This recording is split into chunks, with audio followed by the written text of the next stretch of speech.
Далее, расскажи, в чем особенность твоей работы как лид-менеджера?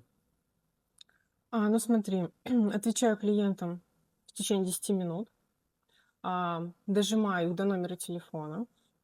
Так как я отвечаю от лица компании, я вывожу на доверие клиента перед встречей. Расскажи, как твоя работа помогла увеличить продажи одной из мебельных компаний, которую мы ведем.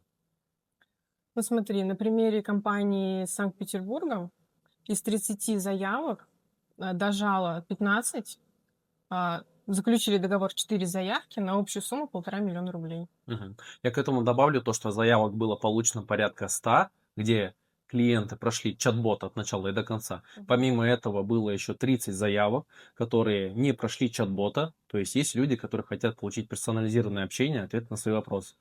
Дарья, то есть проработала Мгм. этих клиентов и дожала их до номера телефона, ответив на их вопросы, уже увеличив лояльность и представив бренд, и увеличив их доверие. Благодаря этому они эффективно заключили договор.